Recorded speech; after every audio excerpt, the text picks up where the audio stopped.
Ok. E ela sempre vai bem mais rápido do que o sistema mostra. A gente, inclusive, já deve estar online. Eu vou voltar aqui para a página, habilitar os comentários.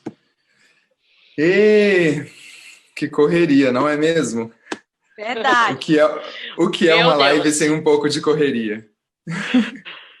Uau.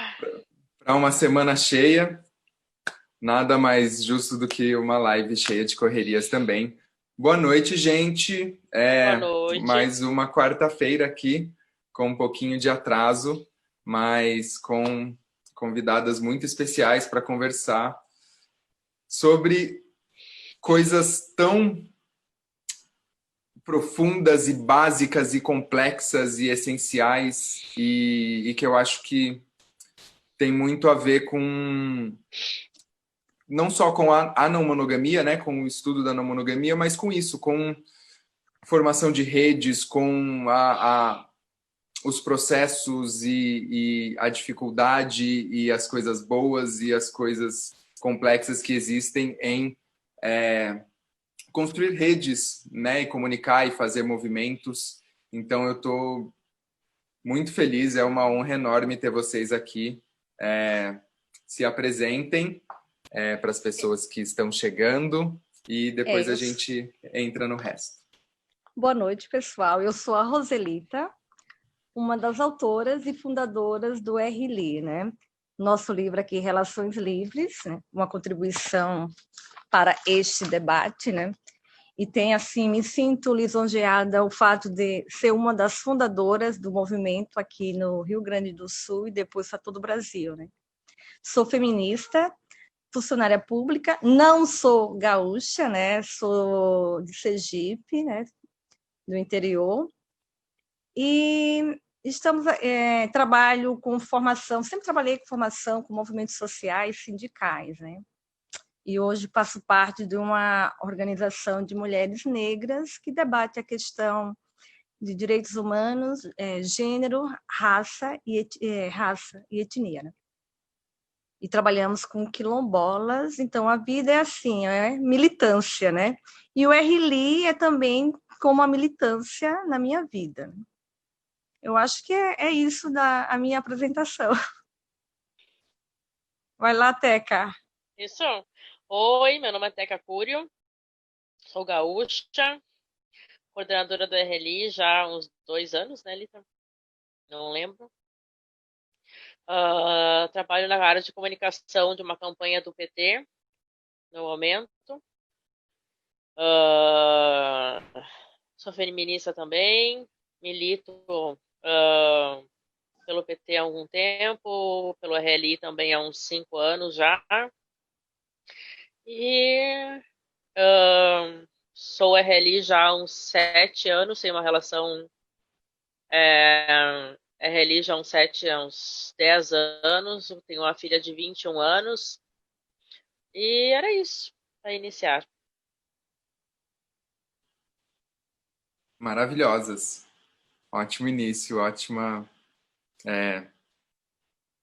abertura, né? Para a gente trazer. E aí eu já aproveitei e pensei em trazer as perguntas que as pessoas fizeram para a gente nas caixinhas, né? Porque algumas delas têm bastante a ver com o assunto de hoje, né? Com o tema principal que a gente veio entender de vocês, que é o RLI, né? O que são relações livres. A gente recebeu na caixinha de perguntas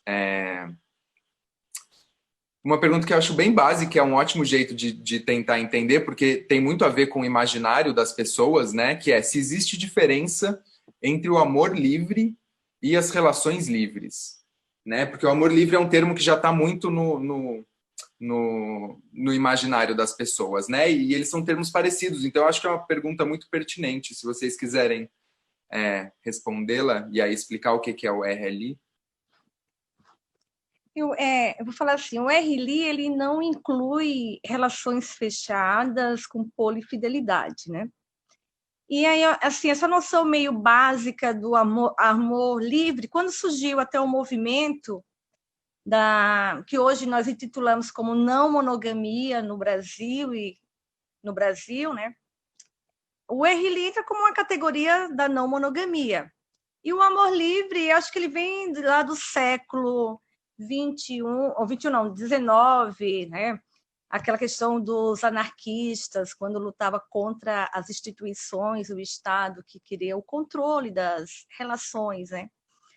Então, essa é a diferença. Mas eu acho assim, no período que surgiu, eu falo assim, porque na década de 90, quando a gente começou a trabalhar, a impulsionar, né, essa questão do debate da relação não mono, mas a gente começou assim, começou através de uma relação aberta que eu tinha, e aí a minha vida, eu morava em São Paulo, né, e a minha vida sempre foi como militante e formadora de educação popular, sempre estava ligado com debates, grupo de estudo, e eu falei, a gente poderia organizar um grupo de estudos para debater essa questão do amor romântico, porque a gente vivia assim, de uma forma, era casal.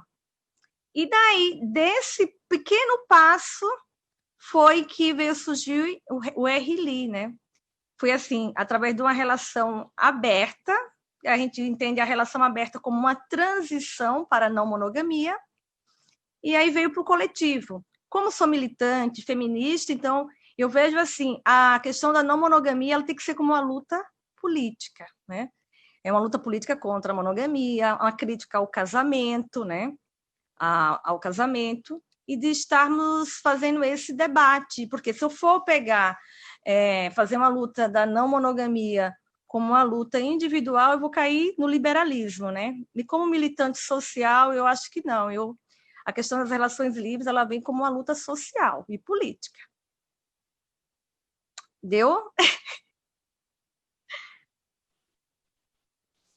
Eu acho maravilhosa essa reflexão e acho muito legal que essa visão, né, política, essa reflexão sobre a importância da gente ter um olhar crítico, né, para as estruturas normativas da nossa sociedade, que isso já fizesse parte, né, desse movimento e desse questionamento há tanto tempo. Porque é isso, assim, para muita gente pode parecer pouco, né, em termos históricos, mas falar de não monogamia 20 anos atrás, né, o termo não monogamia, inclusive, não existia, né, ou assim, provavelmente não era difundido ou debatido. Então, se você quiser falar um pouquinho sobre isso também, porque de 5 anos para cá, né, que foi quando eu comecei a ler e a estudar e a produzir conteúdo, isso tem se multiplicado muito. Eu acho isso maravilhoso, né? Eu acho que a gente tem mesmo que ter mais vozes, né, adicionar essa pluralidade do debate, das vivências, das experiências, mas eu realmente não consigo nem imaginar como foi o começo disso. Eu vejo assim, eu acho que o que impulsionou mais o debate hoje, a dimensão que nós estamos, né? Hoje você entra no Facebook, tem vários grupos nas redes sociais, no Insta, de não monogamia, né? Isso é muito bom, né? Sinal que não estamos sozinhos quando foi no início. Só que no início, vamos ver, foi mais ou menos lá em torno 98, ou já no início já dos primeiros fóruns sociais aqui em Porto Alegre, que a gente fez o primeiro debate. A gente pautou um debate, que eu falei, um ambiente propício é o acampamento da juventude. E aí a gente juntou assim uma galera no Fórum Social Mundial para debater as novas formas de relação. Foi muito interessante, né? Então, peitamos isso, assim, 3 pessoas, nós éramos em 3 pessoas, né? E foi muito... E daí foi essa persistência nossa da militância é que foi tomando forma, né? E era muito interessante, porque depois veio a questão da internet, ela ajudou bastante, o Orkut. A gente pesquisava os grupos de relacionamento aberto, o amor livre, né? Eu acho na falta do termo não monogamia, que a gente não tinha ainda, e isso foi uma construção também nossa com outros coletivos, né? no Brasil, que veio surgir o termo, a gente ia usar o termo não monogamia. E essa pauta aí era interessante porque você encontrava grupos e eu ficava no Orkut, era dando assessoria, né? Como é que eu faço para abrir minha relação? Era muito engraçado. Então, o Orkut ajudou muito. E aí a gente ia saindo um pouco daqui do Brasil e Portugal, a ver que tinha grupos de poliamor em Portugal, né, no México. Aí eu falei, olha, a gente não está sozinhas, nem sozinhos aqui, né? Então, eu acho que a internet, ela ajudou a impulsionar. E hoje a gente vê que tem várias redes, né? Só que a gente tem que saber separar, né? Os que militam como uma causa política, né? De crítica à monogamia, a essa heteronormatividade, né? E outros grupos, é tanto que quando surgiu o RLI, a gente vê naquela até mesmo naquela cultura de como educador popular, que eu sou formada pelo 13 de maio, e aí vamos fazer formação, grupo de estudo, vamos fazer debate. Então, isso é uma militância, é você pensar no coletivo, né? Eu acho que é por isso que nós temos esse fortalecimento mais de 20 anos, já em torno de 20 anos. Né? E o livro foi essa materialização desse processo. Maravilhoso. Eu quero que você fale sobre o livro depois também, mas Teca, se você quiser falar sobre essas duas coisas, né? Uma sua relação com a não monogamia, com o coletivo, com esse lado educador, político, militante que a Roselita estava falando.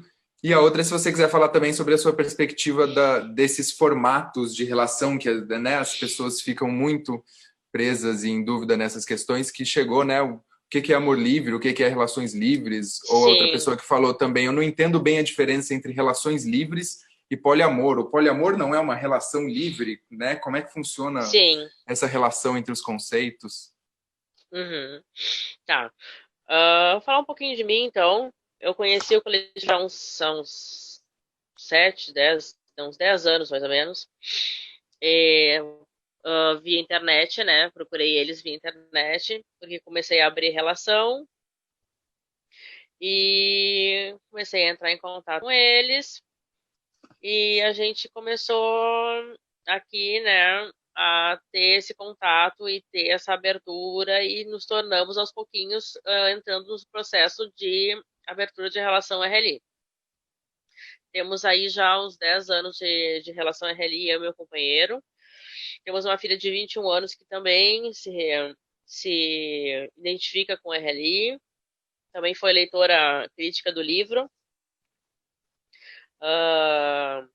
E assim, ali sobre a pergunta sobre poliamor, né, e RLI. Poliamor não é RLI, né? O poliamor, eles são identificados como não mono, né? Eles têm uma estrutura aberta ou fechada, né? Como trisal, casamento, relação aberta, um trisal fechado, um trisal aberto, né? E a diferença é que eles têm hierarquias, né, nas relações deles, né? E o RL não inclui relações fechadas e com polifidelidade, desculpa.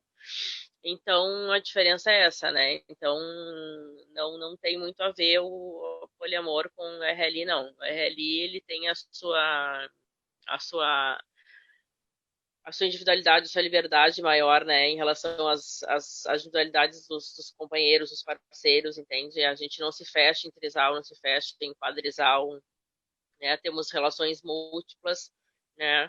E não temos aí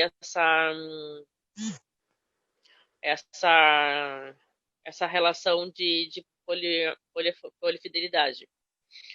Não sei se eu respondi tudo. Eu acho que uma coisa interessante que o RLI, a gente tem a questão da autonomia, né? Uhum. Da autonomia das relações e a forma de não ter uma relação nem secundária nem primária com as pessoas, né? Não ter hierarquia. Possa ser que venha uma hierarquia conforme alguma necessidade, se tem um filho, e aí você vai conviver aquele período, não é? Mas essa questão da não hierarquia é um ponto fundamental e autonomia nas suas relações, né? Uhum.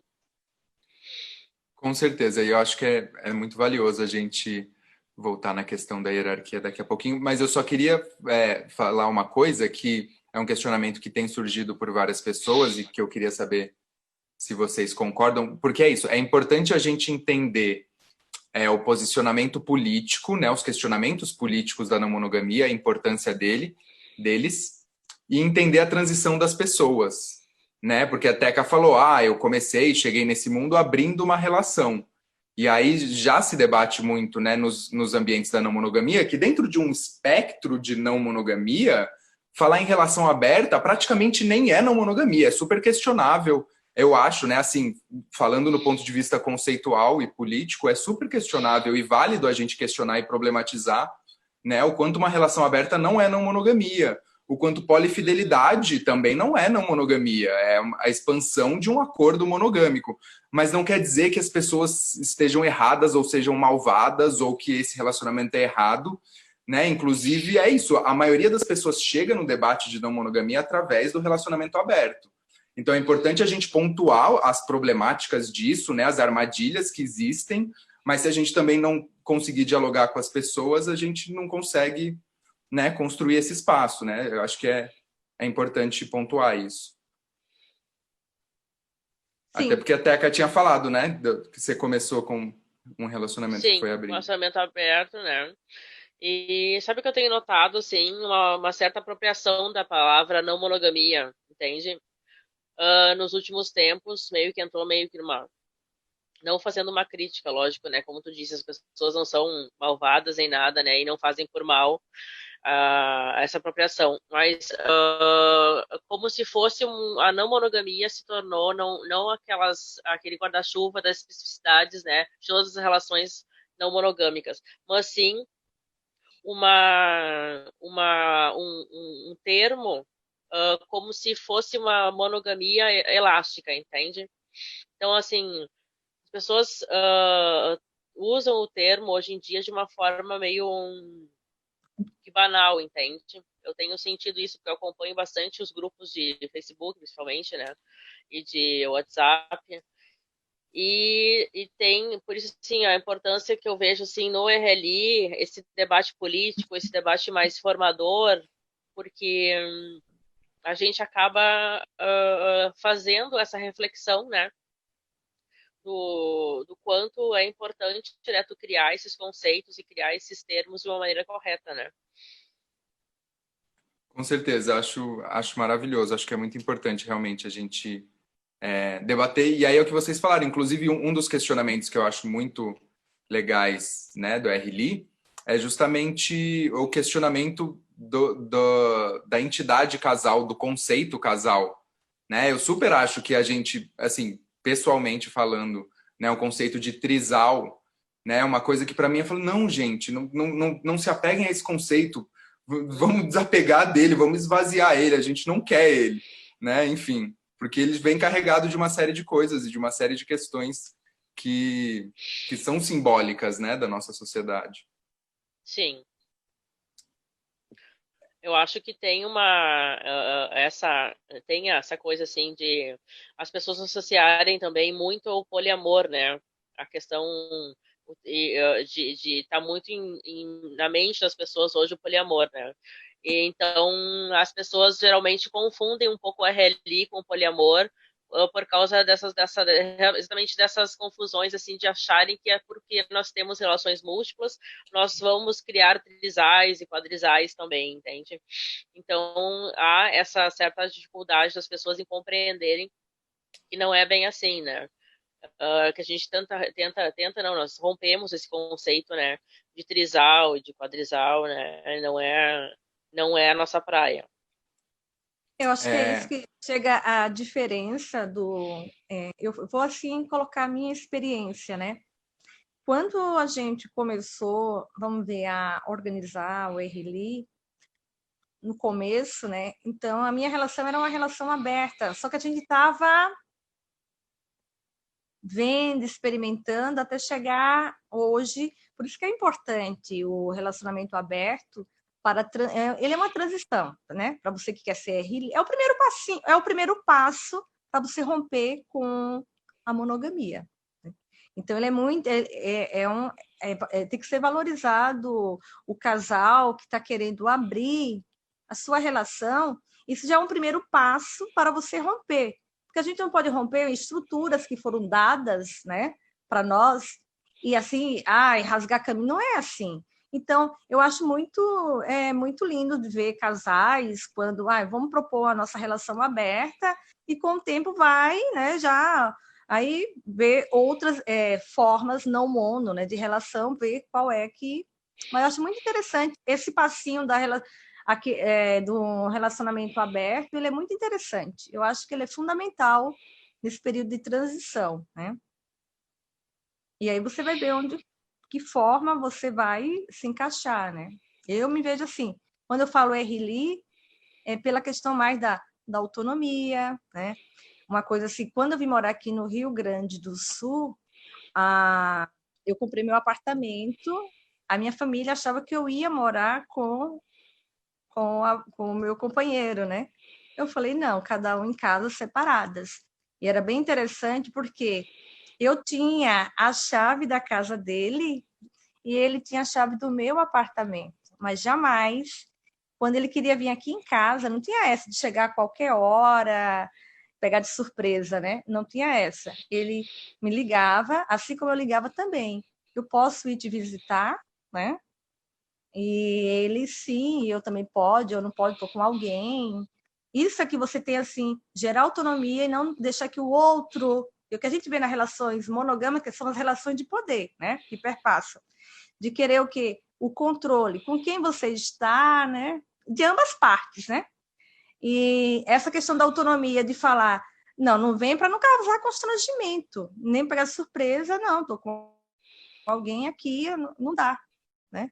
Isso é uma das conquistas, eu acho, dessa autonomia dentro da relação, que você desconstrói essa questão do controle. Nossa, esse é um ponto que eu quero... fala, Teca, pode falar. Não, só para dar um contraponto. Eu já moro há 21 anos com o meu companheiro. Nós viemos de um processo monogâmico, né? De 10 anos de monogamia e de transição de 10 anos de RLI. E vivemos juntos há 21 anos com a nossa filha. E super funciona também, né? Cada um tem os seus processos, as suas liberdades, as suas autonomias também, né? Mas a gente faz acordos, né? A gente faz combinações, né? Variadas. E funciona super bem também. Acho que vai de cada casal, né? E isso é interessante o que a Teca coloca, porque nem todo mundo tem, lógico, eu tive uma conquista de ter meu apartamento, de ter meu espaço, né? E quando a gente fala assim, da questão da luta contra a monogamia, eu vejo como uma questão de libertação para as mulheres, mas também implica outras categorias, né? Se não passar pela interseccionalidade, a questão de classe, né? A questão LGBTQI, a questão racial também, eu acho que a gente tem que pensar, pontuar, porque senão você tem que perpassar por todas essas categorias. E, lógico, a minha luta, lógico que todas as mulheres tivessem condições de ter sua própria moradia, né? Mas como não, a gente vai fazendo os passinhos, dando os primeiros passos, né? E aqueles e aquelas que estão no mesmo teto, e aí faz como a Teca faz com o Alessandro, né? Esse ponto da autonomia, né, e que também tem super a ver com a questão das hierarquias, é uma coisa que eu super quero voltar daqui a pouquinho. Eu só não quero deixar passar muito, porque a Ju Pérez perguntou um pouquinho lá atrás, quando você estava falando, acho que sobre a banalização do conceito da não monogamia, né? Ela perguntou, mas por que não ser banal? 3 pontos, cotidiano, né? E aí eu acho que vale você falar um pouco mais para o que é essa monogamia flex, o que é essa apropriação desse conceito, né? Mais do que uma banalização no sentido de uma popularização. Sim, não tem problema, né, de ser banal, né? Eu acho que, na verdade, se criou, na verdade, uma questão, assim, de uma modificação do conceito do termo, entende? Na verdade, o termo, ele designava vários tipos de relações, entende? E, na verdade, hoje, na verdade, ele é usado como se fosse uma monogamia flex, como tu disse, entende? Ah, tem na novela lá na monogamia, tem o poliamor na novela da Globo, entende? Então hoje está muito popularizou e as pessoas não vão atrás de um certo conceituar os termos, de compreender os termos, entende? E daí há essa banalização de uma forma que eu não vejo tão positiva assim, entende? Não é aquele banal positivo, entende? Porque as pessoas acabam se perdendo dentre os termos e acabam não se encontrando e não encontrando o seu meio de viver da melhor forma dentro dos conceitos não monogâmicos, entende? Eu acho que é uma forma das pessoas não conseguirem se encontrar na melhor forma de relação não monogâmica, entende? Essa banalização acaba que faz as pessoas ficarem meio que à mercê ali de uma monogamia elástica e não aprofundarem mais nas questões, nos quesitos realmente de como são e como funcionam todas as especificidades das relações não monogâmicas. Exato, aí não se passa da página um, né? Que é Exato. confundir não monogamia com práticas sexuais não normativas, Isso. com fiquei com Exatamente. duas pessoas na balada, e não sobre Ou Isso. questionar então, as estruturas e criar novas dinâmicas. A gente vê muito nos grupos, né, de Facebook, a gente, eu quero um homem e uma mulher, eu quero uma outra mulher para ter uma relação. É como se fosse é, uma coisa assim, né? Não é falando para uma assim. Tu não vai abertura. entrar no grupo lá e tu vai achar uma pessoa que vai ter uma relação contigo, entende? Então as pessoas estão muito perdidas, entende? Em relação aos termos, né? Sim, e isso dá uma live inteira, mas eu acho super importante a gente problematizar esse conceito de, procura um trisal, ou enfim, procura um formato específico X ou Y, Uhum, como se isso. E que não tem a ver com práticas sexuais. É isso, a gente também tem uma live sim. de 2 horas sobre práticas sexuais não normativas lá na página e as interseções disso com a não monogamia, mas é entender o que é Uhum. uma coisa e o que é outra, né? Alguém fez uma pergunta aqui também, foi a arroba Carol Capu. Ela falou: Nossa, fico pensando como é morar junto, quais os maiores desafios na RLI? Que eu acho que é válido também. Eu posso Olha, falar assim, ó. claro. A Teca, fala você que você mora junto. Sim. Olha, os desafios de morar junto, assim, tu sendo RLI é um pouco diferente, porque como tem uma autonomia muito grande, não tem aquela coisa chata das cobranças da monogamia em relação a hoje tu não vai fazer tal coisa, hoje, né, aquelas normas que existem na monogamia para quem mora junto, né? Eu moro com o meu melhor amigo, entende? A gente é parceiro de casa, a gente divide uma casa, entende?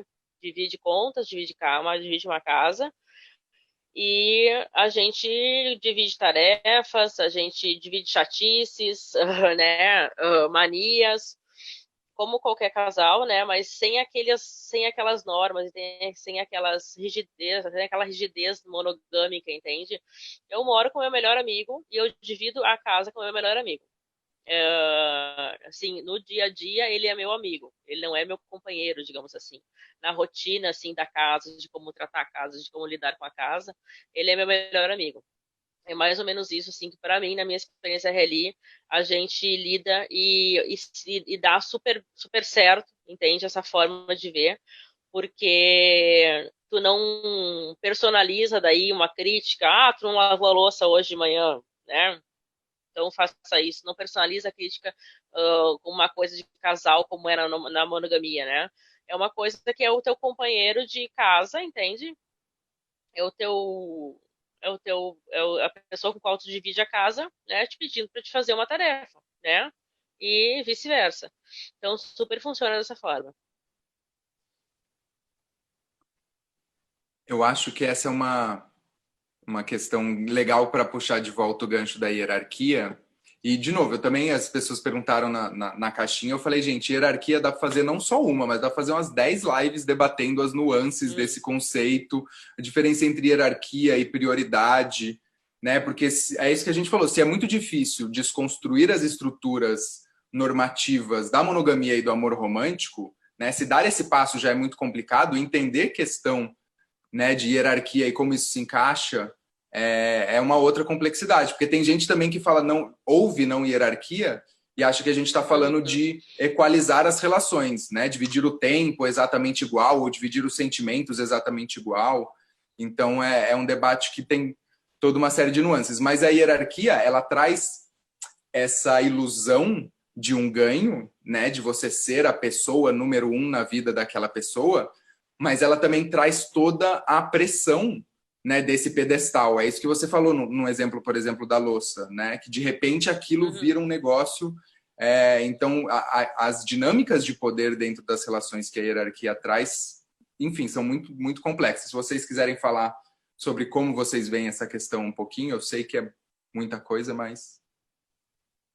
Eu vejo assim, a minha vida é bem diferente da Teca, né?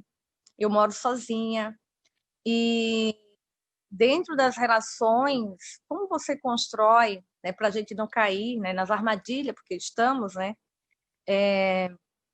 Principalmente assim, quando eu me envolvo, e é muito interessante você estabelecer numa relação, a relação de amizade. Eu acho que que todo mundo vai ganhar, ninguém vai perder, né? Quando você põe o vínculo da amizade numa relação afetiva, né?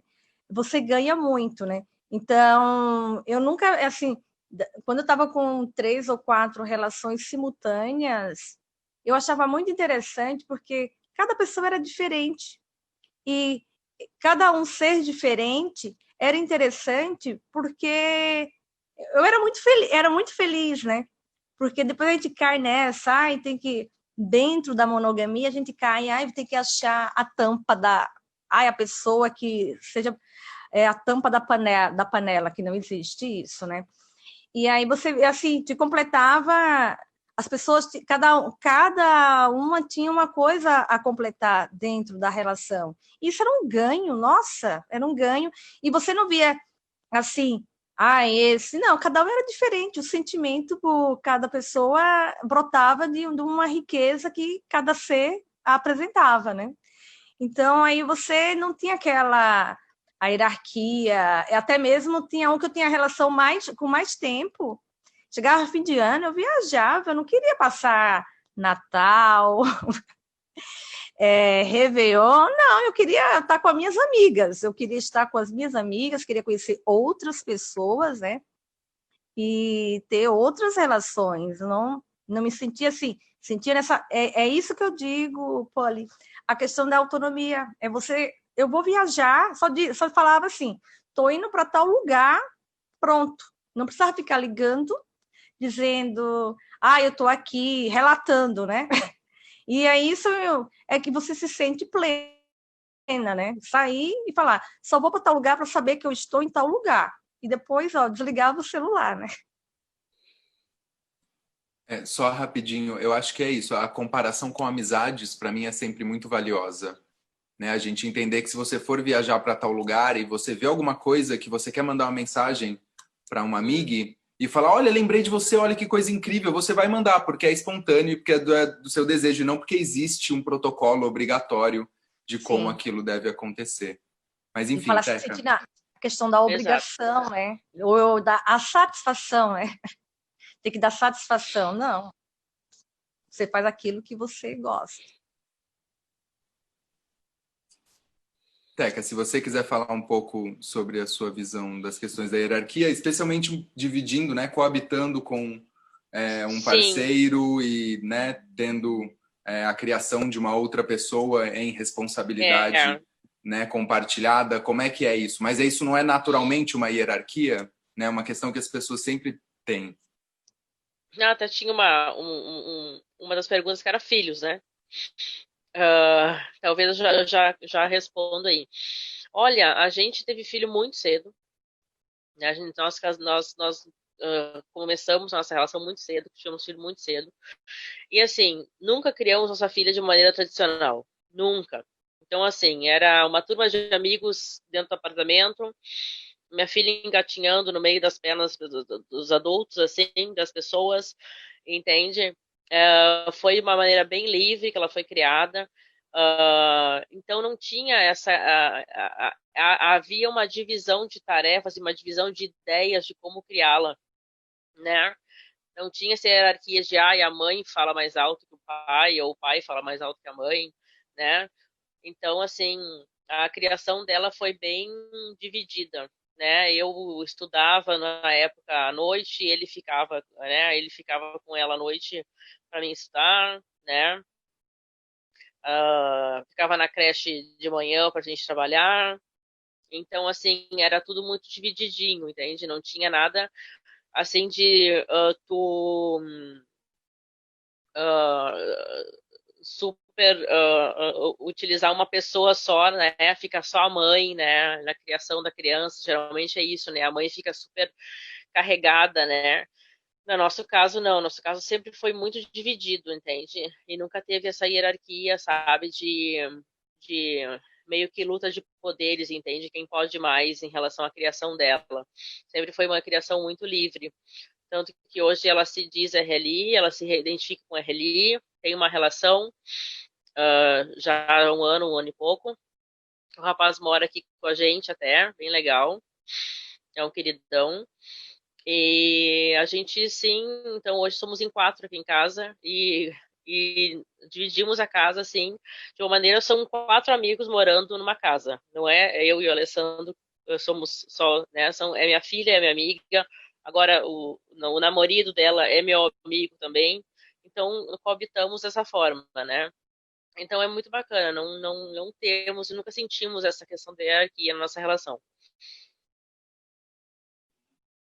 Maravilhosa. Eu já vou aproveitar para engatar em duas perguntas que têm mais ou menos relação com coabitação, mas não necessariamente, que a Roselita pode responder também. Uma é da Carol Capu. E o tesão, como fica morando junto?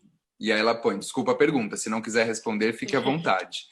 E a Renata Bolcão que perguntou, olha, perdi no início, não sei se vocês comentaram, mas como vocês veem o impacto da quarentena nas relações não monogâmicas em questão de saúde física e emocional?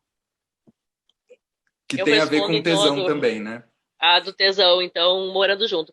Olha, não altera em nada. Pelo menos há 21 anos a gente mora junto e nossa vida sexual é praticamente a mesma, porque eu acho que a questão da gente ter relações múltiplas e da gente ter a liberdade da gente poder dividir com outras pessoas a nossa sexualidade, a nossa afetividade, isso faz com que as coisas não se tornem banais mais e não se tornem monótonas, entende? Sempre há um movimento, sempre há uma pessoa nova, né? Sempre há uma novidade, sempre há uma coisa para comentar, uma coisa para a gente rir junto. A gente comenta as coisas que a gente vive, entende? Que a gente divide com outras pessoas, entende? Da maneira discreta, claro, né? É, Mas a gente senta, conversa, dá risada, a gente ri das nossas desgraças, das nossas felicidades, entende? E o tesão não altera em nada, entende? Porque eu acho que essa multiplicidade de relações ajuda bastante a variar bastante a nossa vida. e com relação à pandemia, né, tem que ser muito criativo, já que eu moro sozinha, né? Então a minha vida, assim, eu sou muito. é, Ainda bem que tem as redes sociais para estar se comunicando com a família, com os amigos, né? E de passar, a gente usa outras técnicas, né? Fazer o autocuidado, né? Os dedinhos, né? Usar os brinquedinhos, e aí vai relaxando. Aí a gente passa, para não ficar, porque tá duro esse celibato, viu? Para não correr risco, por mais que eu não faça parte de grupo de risco, né? Mas eu acho bom ter esse cuidado comigo, né? E com as outras pessoas. Então é melhor ficar sozinha, fazendo lives, conversando com vocês aqui, conversando com a família. Então tem que procurar assim, dinamizar a vida para a gente não ficar louca, né? Mas aconselho assim, a gente a parar este momento, principalmente para nós mulheres, né? E aquele autocuidado, pensar, olhar para ti, né? E aí fazer aquele autoconhecimento do nosso corpo. Acho que agora é assim, um momento eu e o meu corpo, né? Eu acho que todos devem fazer isso, né? E aí a gente relaxa. Carol falou aqui no chat, haja pilha. Haja pilha. O bom é que tem aqueles que carregam na tomada, né? Meio ambiente, fácil, o bolso prático. agradece. É verdade. A Érica Acaus mandou aqui, vocês sentem dificuldade em se relacionar com as pessoas quando trazem o amor livre ou RLI? Assim, quando você é sincero e honesto, não parece que as pessoas não aceitam ou te veem como um ser de outro mundo? Primeiro de tudo, super acolho, porque eu acho que todo mundo já passou por esse espaço, né? Porque no começo, quando você não tem rede, quando você não conhece pessoas, você está tentando tatear esse assunto com outras pessoas, e esse sentimento pode acontecer, né? Como foi com vocês? Assim, é tão bom ter um ambiente não mono hoje. Esse ambiente não mono é muito sadio para a gente. Imagina, há 20 anos atrás, quando não tinha esse ambiente, você se sentia um ser sozinho no mundo, né? Sozinha. Ia chegar e falar, porque a carga do preconceito, que é um tabu, né? E ainda mais hoje, a gente... século XXI, e parece que a gente está no século XIX, né? A castração ao desejo, até mesmo essa questão, se for ver a extrema-direita no poder, o que é que eles valorizam? É a família monogâmica, né? Heteronormativa, né? Então, assim, é um momento de ataque para nós, né? É um momento de ataque. E quando você já tem um ambiente da cultura não mono, isso é muito saudável, eu acho que é muito saudável, né? E de buscar as pessoas que estão em transição, que bom, que bom, que bom. Aí você vai ter um diálogo bem saudável e não ficar com medo de falar o que você é para não te julgar. Falando para nós mulheres, né? Eu me senti muito acolhida quando eu conheci o RLI. A Lita aí é minha melhor amiga. Ó, já te revelei o teu apelido, Lita. É porque é um espaço de segurança, eu acho, sabe? Que a gente se sente seguro. Porque realmente fora desse espaço tem muito preconceito, né? A minha família aceita muito bem, né? Sabe muito das minhas relações. Já a parte da família do meu companheiro já não aceita muito bem, então a gente não tem uma acolhida muito legal da família do outro lado, entende?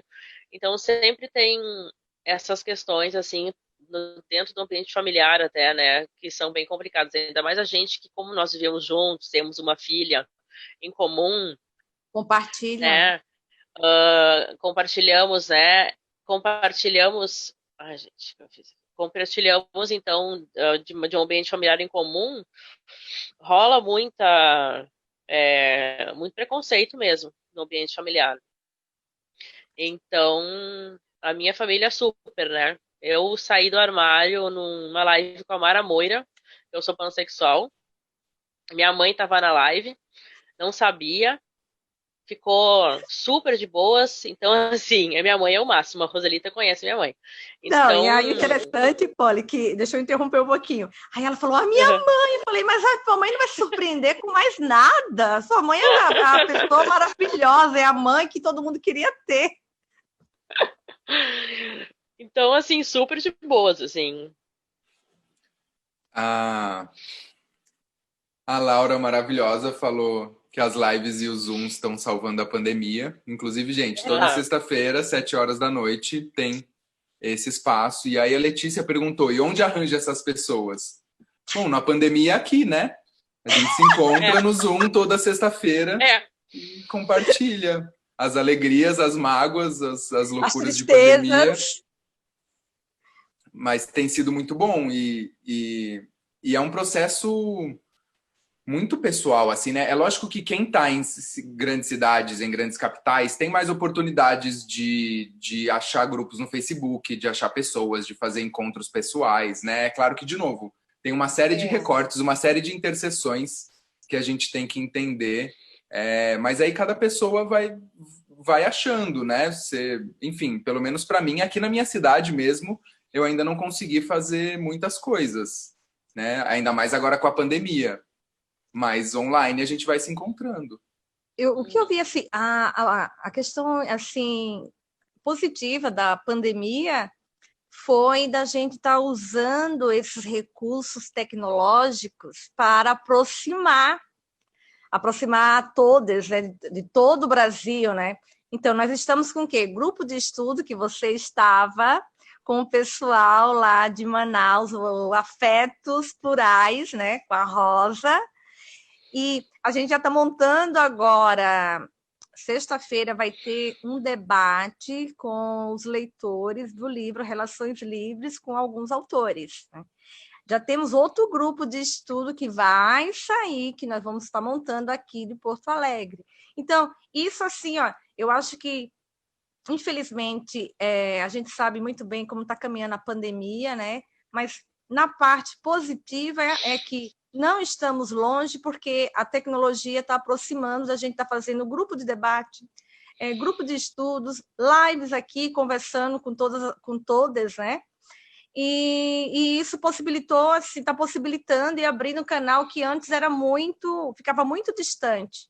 Como é que eu vou organizar o pessoal do resto do país para a gente estar debatendo? E agora não, estamos em fóruns fazendo essas discussões da não monogamia. E assim, tem aquilo também, né? A gente falou um monte disso na live sobre sair do armário e as dificuldades que isso pode trazer e todas as interseções que tem de ser uma pessoa que fala sobre não monogamia. Mas, né, dependendo do espaço, dependendo da sua posição, dependendo do quanto você está, né, fisicamente segura, faça você um encontro, né? Ou enfim, ache um encontro que tem alguma temática parecida e nossa, será que tem uma hora para eu falar aí sobre não monogamia? E assim a gente vai fazendo e as coisas vão acontecendo, né? Ô, Polly, teve uma coisa assim, o ano passado nós estávamos assim, a gente fez 3 festas não mono, num espaço que é um espaço da diversidade LGBTQI, que os donos abriram para nós, né? Falaram que a gente se sentisse à vontade, então a gente ocupou aquele espaço. E aí era o momento de a gente fazer festas para trazer pessoas não mono para a gente estar batendo papo, conhecer e não ficar tão distante, né? Infelizmente, depois da pandemia, este ano nós estávamos com uma festa marcada agora para o mês de maio que passou, né? Mas agora não, é tudo online, é as lives, né? A Letícia falou que não conhece ninguém na vida normal, como ela disse, né? Porque a vida virtual é o outro normal. É O verdade. Felipe falou que só conhece uma pessoa, isso porque mora em São Paulo. A Ai, tem Letícia muita falou que. gente aí em São Paulo. Pois é, e a Letícia é de Brasília. Em Brasília também tem gente. Tem gente, sim, Vamos porque a fazer gente já essa fez um ponte aí. Viu, Polly? A gente fez um bate-papo sobre relações livres com o pessoal de Brasília. Então a gente tá assim, ó, expandindo, né? Tem gente, é só procurar que acha. A Lele Eternamente falou: meninas, passei para dar um beijão para Ai, vocês. a nossa amiga de São Paulo. Ale, Lê, querida. beijo! Beijão. E aí a Dani falou: é tão bom conversar com quem entende a gente, ou se não entende, não julga, porque esse realmente é um passo essencial para a gente poder, né, se abrir e se vulnerabilizar, e a gente não consegue, Não né, consegue. trocar realmente sem se vulnerabilizar. E aí se vulnerabilizar em espaços onde a gente teme o julgamento é absolutamente impossível, né? É, verdade. Letícia também agradeceu, falou muito bom ver esse tipo de material sendo produzido, porque é isso, a gente já faz essa ponte, assim, no chat vocês já vão conversando. A Joyce está no chat, é de Brasília também. Joyce, é só adicionar, né? O amar e permanecer no Instagram, né? Ó, Fortaleza no chat, Foz, pessoal de Foz até tem gente de Foz agora tá aberto até a leitura com os autores, mas quem não leu o livro também sinta-se convidado na nossa página, tem um link para fazer a inscrição, que é até o dia 31, que vai ser um bate-papo bem legal sobre o livro Relações Livres. É um manual prático, né? @Mar e Permanecer Livre. Mar e Permanecer Livre, é a nossa página também do Facebook. Boa. E aí a gente tem mais 10 minutinhos para fechar, e como eu sempre deixo tudo muito corrido para o final e a gente tem que despedir correndo, eu vou abrir para vocês fazerem as considerações finais, e se vocês quiserem falar sobre últimas coisas que apareceram aqui, olha, e acabou de chegar uma mensagem exatamente sobre isso. Eu não lembro quem foi, acho que foi a Dani que tinha comentado lá embaixo. Trabalho com casais com problemas de relacionamento e ou sexuais, que tem a ideia de abrir o relacionamento para salvar esse relacionamento. Primeiro, é necessário conhecer para decidir. Não é tão fácil, não é para todo mundo e não salva nada. E aí, enquanto eu estava lendo isso, chegou uma mensagem da Corilo Júlia, que e quando você começa errado, sem realmente entender o conceito de amor livre e não monogamia? Apesar de ser o que eu acredito, abrir meu relacionamento me gerou traumas. Como não trazer esses traumas à tona? Que é uma coisa que é realmente muito complexa, assim. A abertura de uma relação, né? Eu falo muito do lado da Roselita, né? Eu tive uma relação monogâmica que deu muito certo em vários sentidos, e aí ela terminou, porque ela não fazia mais sentido. E aí eu tive essa percepção de, nossa, existe esse conceito que eu quero carregar para as construções de relações que eu quero fazer a partir de agora, né? Então eu vejo que chegar numa relação com esse paradigma é uma coisa, mas realmente tentar fazer essa dinâmica quando você já tem o histórico da relação, enfim, é toda uma coisa que dá um tema inteiro também. Ixi, me apaixonei por uma pessoa monogâmica, como faz? Agora que falta 10 minutos, o pessoal tá ficando... Faz o seguinte, ó. Gente, guarda pro encontro de sexta, pro Zoom e pro debate do livro. Apresenta o livro, né? E aí, olha, eu sou assim. Isso, é boa. Eu faço isso. Eu sabia que era eu carrego assim, o livrinho pra onde eu vou. A gente não tinha um livro, a gente falava assim, ó, quer com uma pessoa monogâmica, né? Quer um relacionamento comigo, vai lá no blog, né? E aí depois a gente conversa. Agora não. Quer realmente ter uma relação comigo, eu tenho esse manual aqui, ó. Tem o livrinho. É isso, vai ler, tem tanta página, é o que a gente falou, hoje em dia tem tanta página, tem tanto conteúdo, tem encontro toda semana, tem live toda semana, você tá refletindo sobre isso? Então vem aqui. Tem uma riqueza para entender a não monogamia, né? E aqueles que têm dificuldades, eu aconselho assim, uma terapia com uma psicóloga. Aqui no Sul a gente tem a Tatiana, que você fez uma live com ela, né? Então ela trabalha no consultório dela a questão da não monogamia. A gente tem encaminhado algumas pessoas nossas, né, que sentem dificuldade, né, que estão com dificuldade nesse período de transição.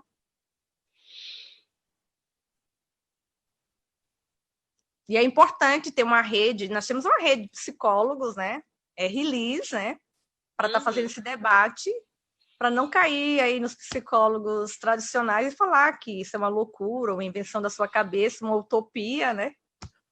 Os meus psicólogos eu sempre levei para psicanálise, eu levei sempre o livrinho e entreguei para eles também.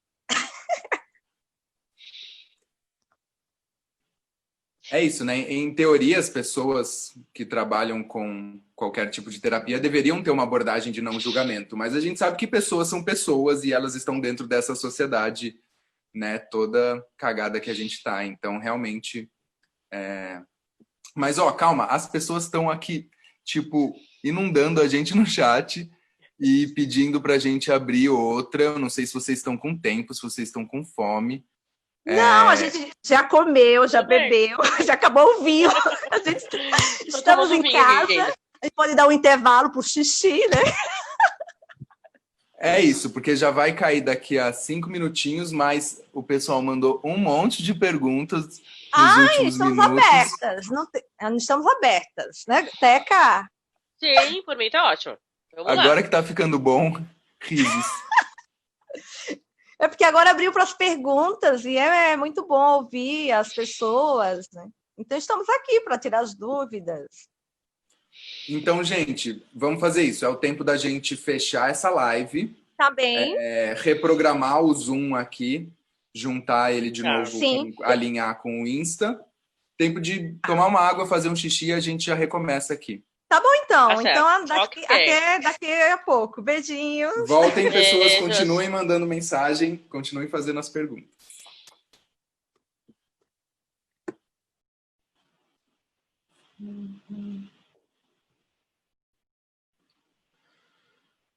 Pronto.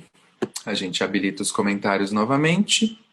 E a página que ainda diz que está carregando, mas se eu conheço bem, a gente já está ao vivo na sua página, Teca. Aí a gente vai esperando as pessoas irem se aproximando, voltarem um pouquinho.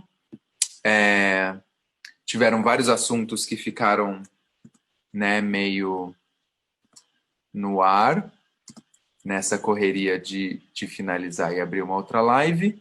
E tiveram algumas pessoas que perguntaram algumas coisas que eu acho que a gente pode voltar a abordar.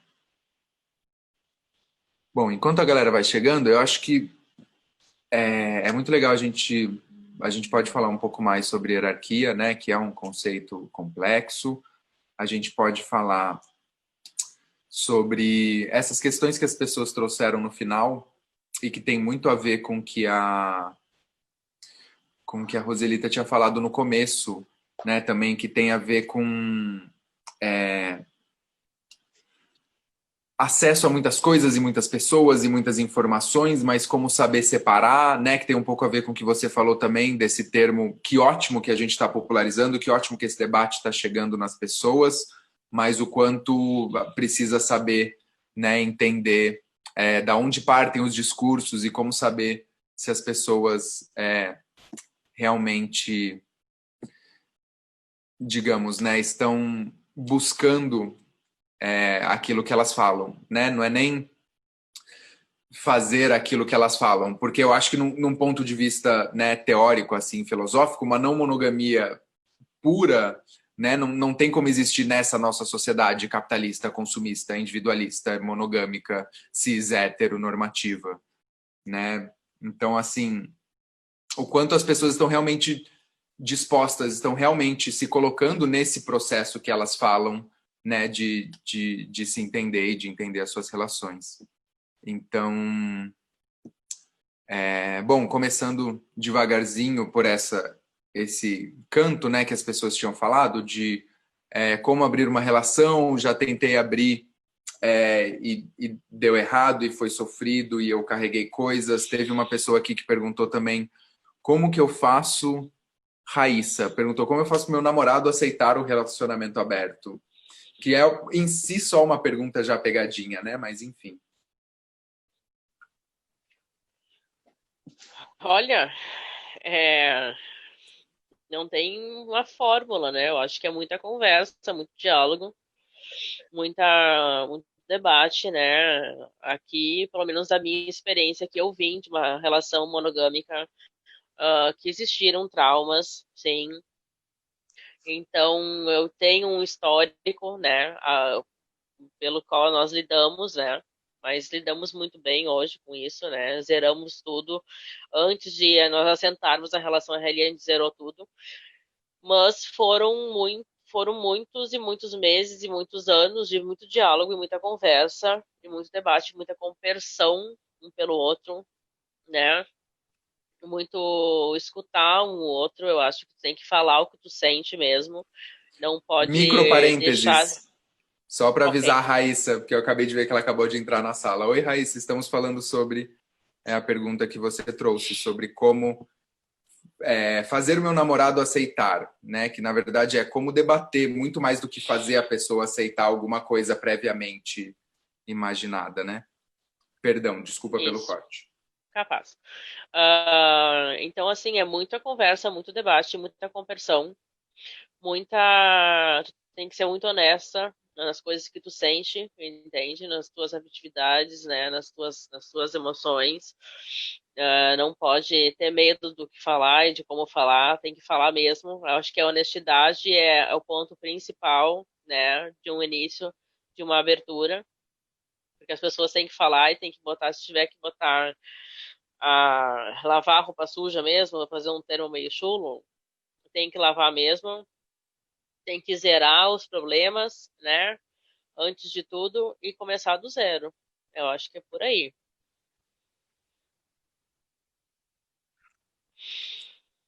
Eu acho que o principal é abrir, estar aberto para um diálogo, né? E conversar para essa nova construção, né, de uma relação no mono, essa transição, respeitar os passos, né? Porque é tudo um processo assim de desconstrução, né? Porque você vai ter que a questão dos ciúmes ninguém tocou, né? Como enfrentar os ciúmes, né? Os ciúmes a gente tem que assim, ó, tem que se eu já falei até numa live que a gente tem que numa relação não mono, a gente tem que desconstruir a questão dos ciúmes. E aí a forma que eu vejo assim, a gente tem que sentir aquela dor e superar essa dor.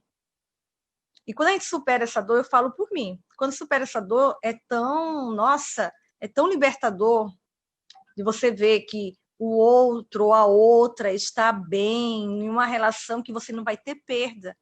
Porque, em parte, o ciúme seria uma insegurança, a insegurança ou medo da perda, né? Então, quando você vê que você não perde, agora, numa relação monogâmica, a gente sente a dor porque você sabe que vai perder a pessoa para outra, aí entra a concorrência, a disputa, né? Então, dentro de uma relação não mono, a gente agrega. Eu falo assim, de todas as minhas relações, terminamos, mas a gente continua como amigas, né? E aí se encontra, às vezes bate aquela saudade, aquele tesão, e aí a gente fica, né? Mas você não tira ninguém para inimigo, você tira como o melhor ou a melhor amiga, ou amiga, né? Então eu teve uma vez que eu tive uma experiência com uma pessoa não monogâmica, e aí ele sabia que eu era RLI, e eu falei que eu iria respeitar os passos que ele desse para a não monogamia. Só que daí eu falei para ele que eu ficaria muito feliz de vê-lo com outras pessoas, né?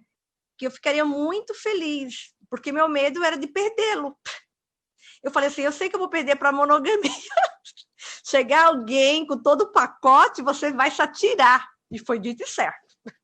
Então, esse sentimento assim que a gente tem nas relações no mono, eu como RLI, é de você se sentir bem e fluir. Porque você agrega, e aí fica aquela relação de amizade.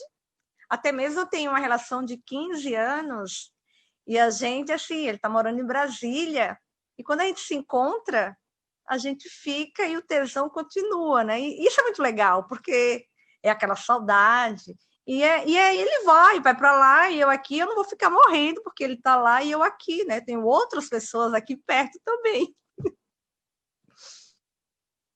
Nossa, eu super me identifico com a sua fala. E também não quero me enrolar muito, porque as perguntas continuam chegando. Oi, Verdade. Agora gente, é só que para bom. responder. É, Só para mas responder. eu acho muito importante essa problematização que você fez. Bom, primeiro de tudo, que bom que ninguém falou de ciúmes, né? Porque a gente abre uma live sobre não monogamia e a espaçonave lunar e as pessoas sempre falam de ciúmes. Então é bom ver que teve um chat que esse assunto não veio, mas porque ele é pertinente. Ele é pertinente à estrutura monogâmica, né? Ao paradigma, ao olhar monogâmico. E aquilo que você falou. Os ciúmes, ele geralmente é um nome muito raso para uma multiplicidade de sentimentos, né? Ele pode ser uma insegurança interna, ele pode ser um medo de abandono, um medo de solidão, que às vezes é um negócio muito humano, existencial, pode ser uma desconfiança daquela pessoa, que é uma Sim. coisa muito monogâmica, né? Criar estruturas de controle porque você não confia plenamente naquela pessoa. Então, eu acho que foi a Marília Moscovici que escreveu isso a primeira vez que eu li lá atrás, que é, cara, quando você Adoro a pensar em Marília. ciúmes, pensou em ciúmes, pega isso, joga fora e investiga Tá certo. realmente o que é aquilo. Abre, exatamente. E aí você vai ver que surgem umas coisas interessantes. Não, E a eu outra acho coisa... só pode falar. essa experiência assim dos ciúmes, eu falava assim comigo, né? Eu tenho que mergulhar e rasgar isso que me corrói dentro de mim. Se eu quero uma nova mulher e um novo homem, eu tenho que sair dessa camisa de força, né? Então é muito libertador. É rasgar de dentro da gente. Dói, mas passa. E aí isso se relaciona com uma coisa que você falou e com o comentário que apareceu lá atrás, que é aquela pessoa que falou: eu me apaixonei por uma pessoa monogâmica, como faz? E ainda falou, ela apoia relacionamento aberto, mas ainda não se sente muito confortável com relações livres. E aí o primeiro ponto que eu diria é: ninguém se sente confortável. Né? Numa sociedade cis, hétero, mononormativa, com padrão de beleza magro, branco, que ninguém alcança, ninguém está confortável em nada. As relações padrões não são confortáveis para ninguém, especialmente, né, para corpos fora dessa estrutura hegemônica. Então, assim, e aí eu recomendo, tem um podcast da Marcela também, do Amores Plurais, em que ela fala como ela era uma pessoa super ciumenta e o quanto, né, o processo pessoal dela de mergulhar nisso, entender de onde isso vem, atravessar. Mas também, né, sempre importante a gente pontuar. Sabe que uma coisa interessante, Polly, que eu lembro, não sei se você já ouviu falar da somaterapia. Quando eu morava em São Paulo, que eu morei em São Paulo, eu queria muito fazer, porque a somaterapia tira a gente dessas camisas de força, né? E eu achava muito interessante, né? A falta que faz do Roberto Freire, né? As suas terapias, mas o pessoal continua dando em todo o Brasil, né? Que é interessante. Quem tem dificuldade e estiver perto, né? A somaterapia eu indico, viu? Inclusive, uma das ferramentas que eu estou estudando e trabalhando é a somaterapia. A gente pode, inclusive, juntar um encontro não Que mono com maravilha! somaterapia que tem tudo a ver.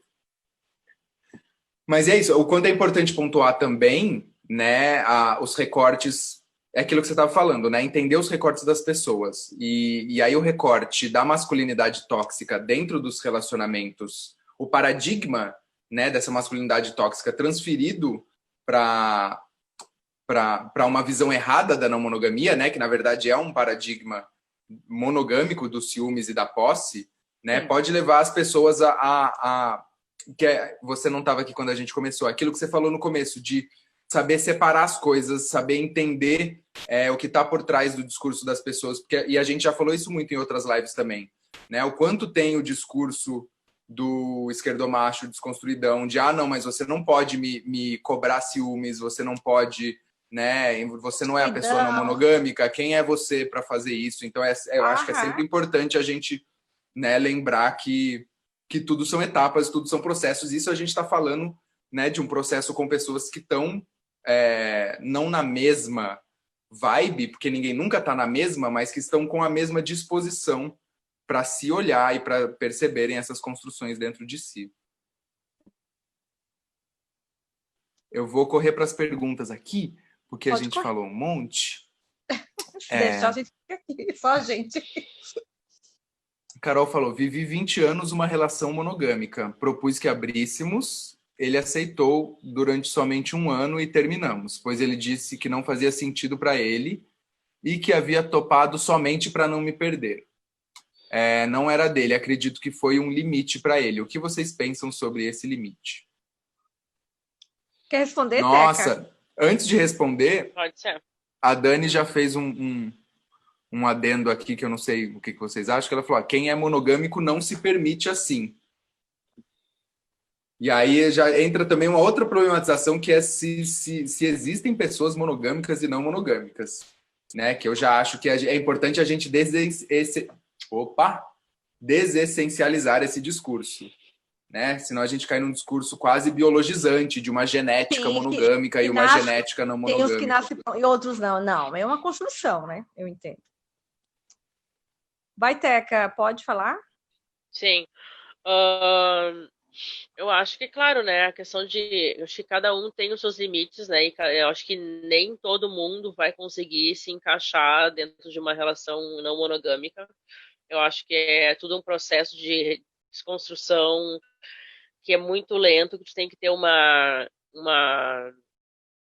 um envolvimento muito grande, tem que ter um querer muito grande, entende? Se você não se compromete com aquilo, não flui, né? Então, assim, eu acho que as pessoas, de repente, algumas não conseguem realmente por não se comprometerem com aquilo, não se comprometerem a quebrar, né, os paradigmas da monogamia, né? Então é complicado, assim, porque eu acho que é muito difícil tu quebrar, né, com todas aquelas caixinhas que tu tem, né, desde que tu te entende por gente, né, tu é ensinado a viver de uma forma monogâmica, né, desde criança, a criança não ensinam a criança a namorar, né, então a gente aprende desde pequeno isso e para quebrar isso é muito difícil. E eu acho que o comprometimento com essa mudança, com essa desconstrução, tem que ser muito grande. Eu acho que realmente as pessoas às vezes têm os seus limites e não conseguem, né? Dentro de traumas, de relações que já vieram de relações complicadas, às vezes, muitas vezes, né? É mais complicado realmente, não é muito fácil, não.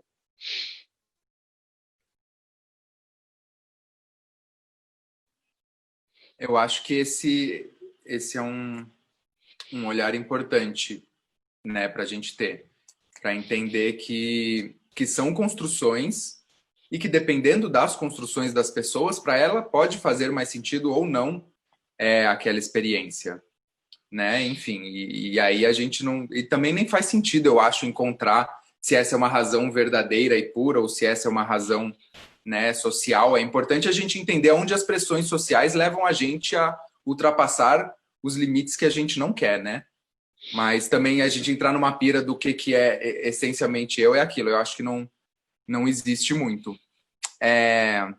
Mas aí a Júlia perguntou: como saber os seus limites? Essa é uma pergunta muito válida, porque, primeiro de tudo, o meu único adendo é que eu estava conversando com um amigo e ele troca, né, assim, é uma coisa super boba, mas ele troca limites por limitações, e eu achei isso muito bom, porque limite parece um negócio muito rígido, estático, né? Esse é um limite, eu encontrei esse limite, essa fronteira aqui na minha personalidade, na minha vida, e ela é intransponível. E uma limitação é algo que você vê, que você fala, olha, ultrapassar isso aqui não é confortável nesse momento, eu não quero, não faz sentido. E aí você entende que aquilo está ali, mas que aquilo é, enfim, mutável como tudo na nossa vida, né? Agora, como descobrir esses limites? E de novo, entra primeiro de tudo naquilo que a gente estava falando, né? Ter pessoas dispostas, ter pessoas alinhadas, ter pessoas, né? Desconstruir aquele primeiro paradigma da monogamia que a gente estava falando, né? Que é você se relaciona com pessoas que você não confia, então você cria estruturas de controle, né? Para controlar o comportamento e as atitudes daquela pessoa, porque ela não tem o seu, né? O seu interesse, né? A sua melhor intenção. E aí esse é o primeiro passo, né? Tipo, estar em relações com pessoas e tem a ver com aquilo que a gente está falando da hierarquia também, né? Em que isso não seja uma obrigação, né? Em que a pessoa está com você porque ela quer, no momento que ela quer, no momento que é possível e que faz sentido. E aí a gente começa a tatear essas limitações, né? De uma forma um pouco mais espontânea, de uma forma um pouco mais ousada, porque é isso também, né? Não entender as nossas limitações também pode ser não sair da zona de conforto. Então, assim, esse é um debate que eu acho maravilhoso e que entra, enfim, em questões de psicologia e filosofia, mas que é isso, né? Como encontrar esse equilíbrio? E que é um equilíbrio que não depende só de você, né? Não é só eu vou pular de paraquedas, né? Eu vou pular de paraquedas na vida de outra pessoa, com outras pessoas, então é realmente uma situação complexa. Eu lembro que quando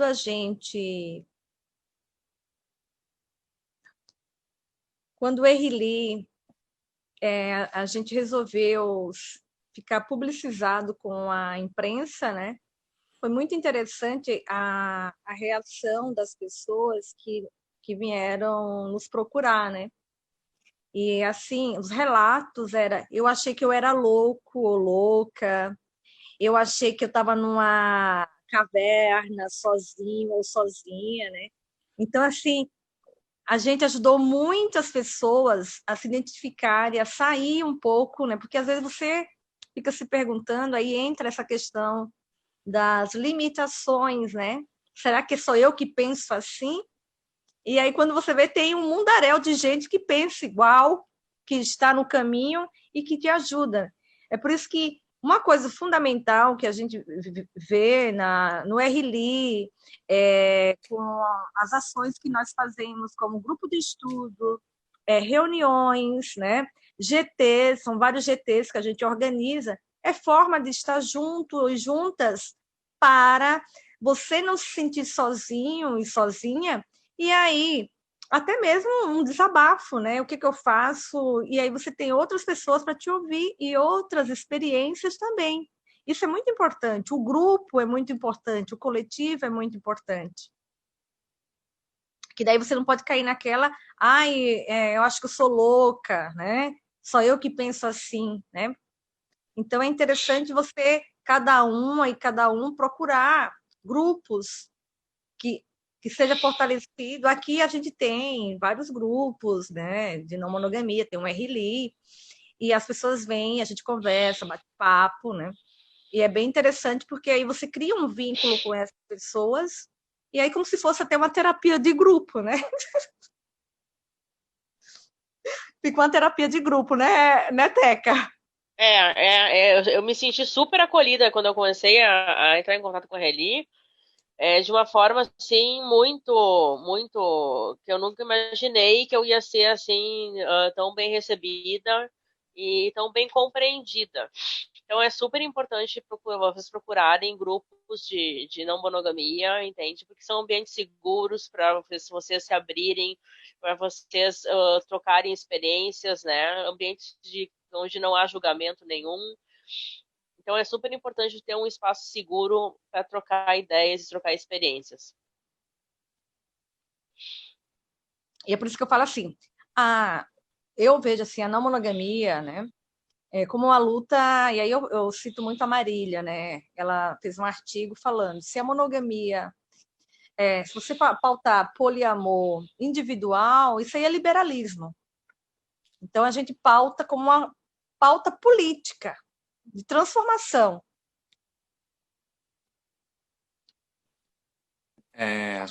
Acho que eu falei demais. Tem mais gente? Quais são as perguntas? Você mandou, maravilhosa. Eu estava aqui anotando as coisas que você estava falando para eu não me perder, porque tem bastante pergunta e as coisas. Mas Agora vou deixar as perguntas, vamos ficar quietinha.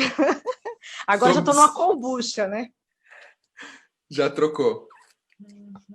Mas sobre esse debate das limitações, que não é um debate, né, simples, como todas as questões relacionais, elas têm várias nuances, eu só queria indicar, se quem tiver aí, se for um assunto que faz sentido, a gente fez uma live há uns tempos atrás, que foi a live sobre não monogamia e práticas sexuais não normativas.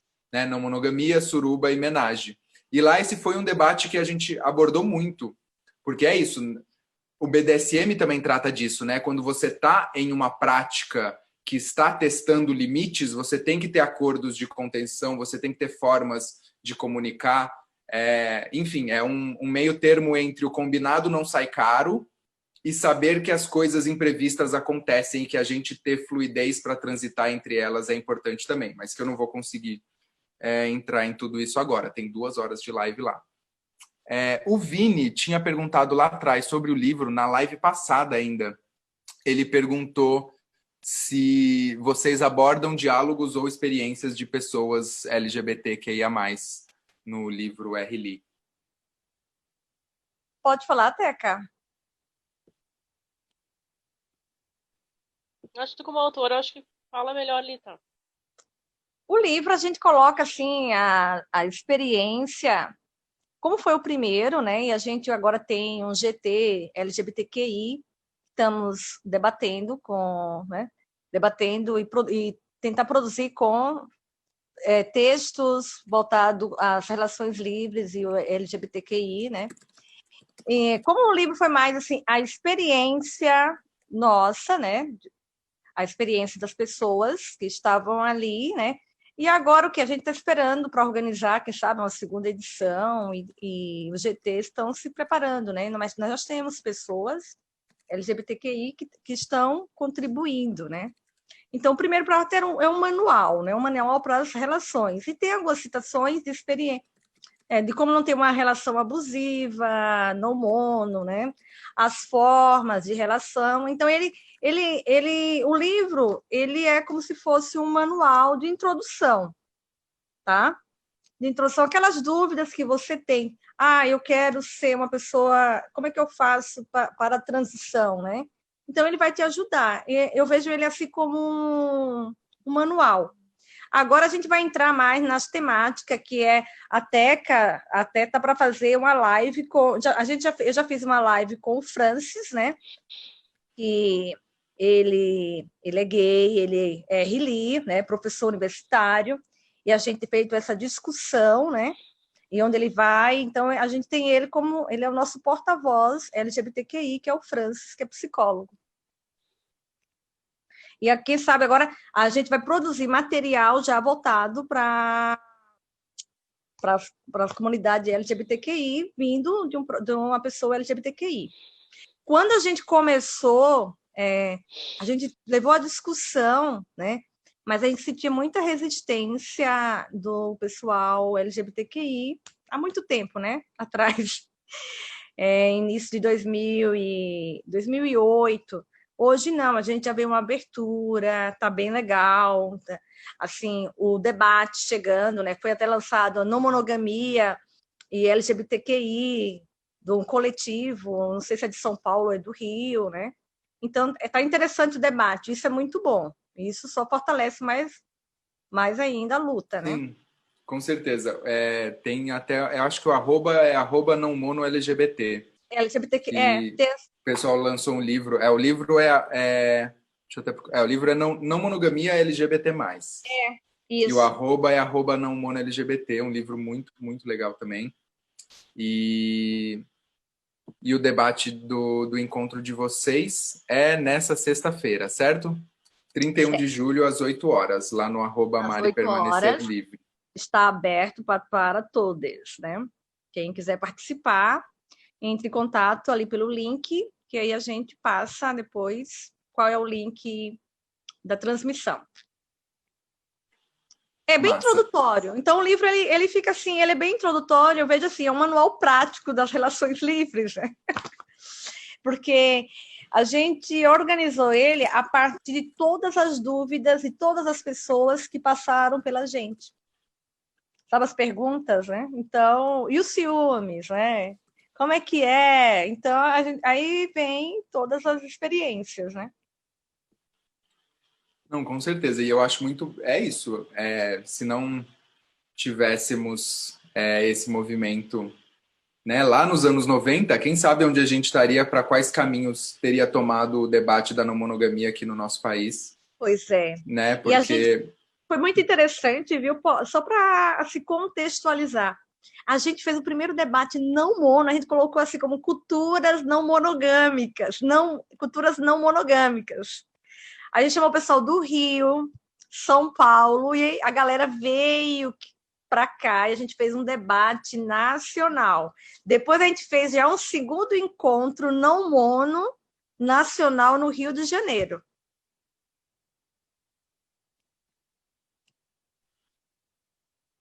Não, e é maravilhoso. Eu, como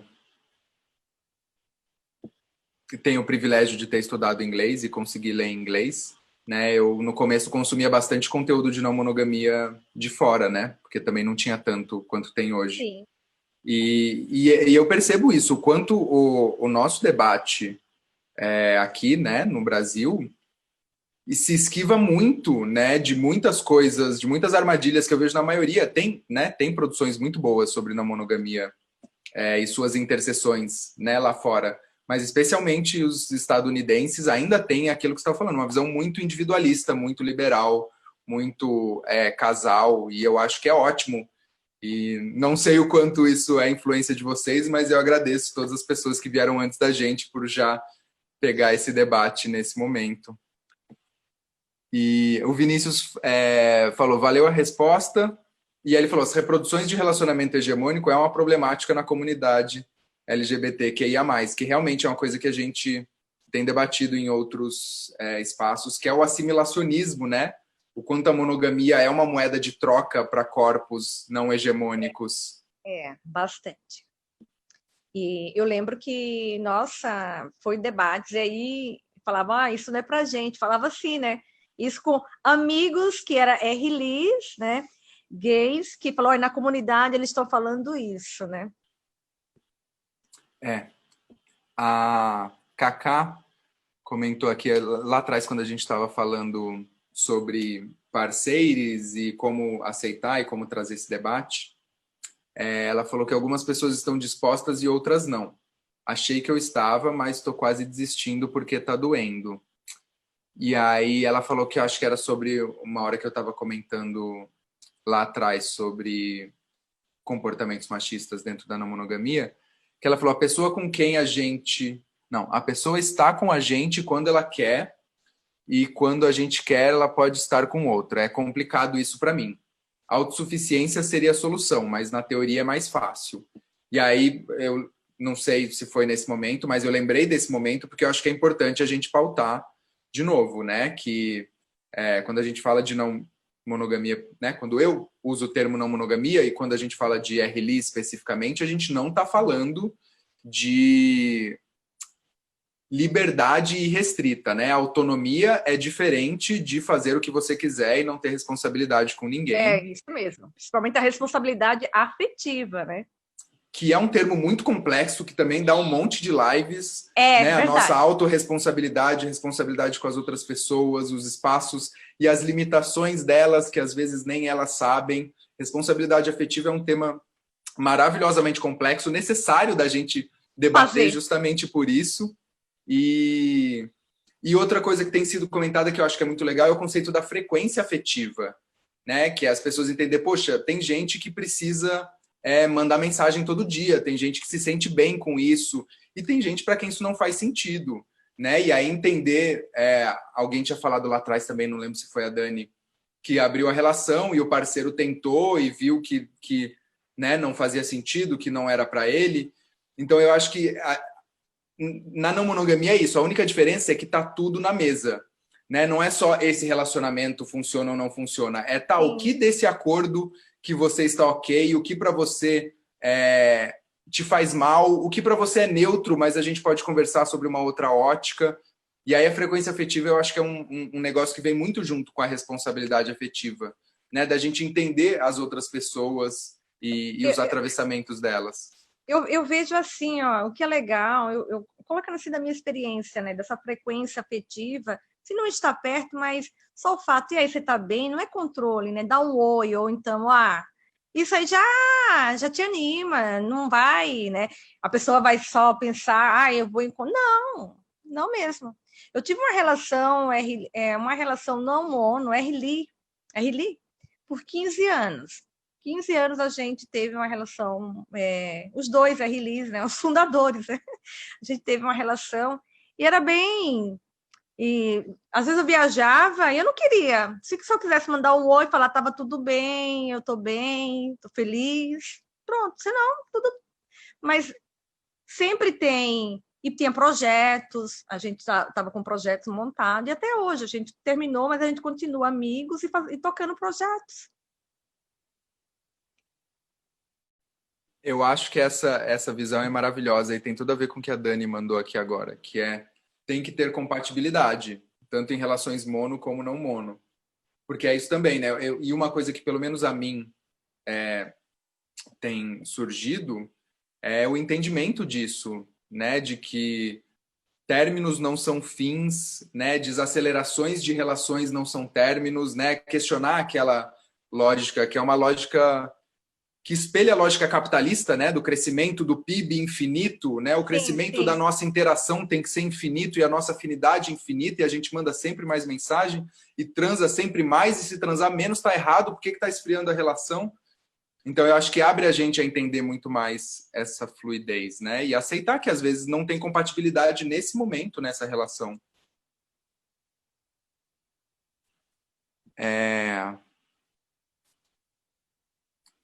Teve uma outra mensagem aqui da Chuli Santos, que foi... Eu nem lembro mais o que a gente estava falando, né? Mas, nossa, demais isso. Pensei muito nisso no comecinho do meu processo, que eu era um ponto fora da curva. Acho que é quando a Roselita Eu estava falando de encontrar redes, né? Achei que era um ponto fora da curva, de ver um casal monogâmico e pensar, por que eu não sinto assim também? Seria muito menos confuso. Que é muito esse poder de gravitação da norma, né? É tipo, olha, se você vier aqui para o nosso lado, você não vai ter que lidar com família e pessoas e mais nada, e vai ser tudo lindo, como se a monogamia, né, não fosse reprodutora de estruturas de de opressão. felicidade. Felicidade infinita, né? É aquilo que a gente falou, né, da família, como se a quantidade de abusos, né, psicológicos, morais, sexuais, físicos acontecem dentro da família monogâmica, cristã, branca, cis, hétero.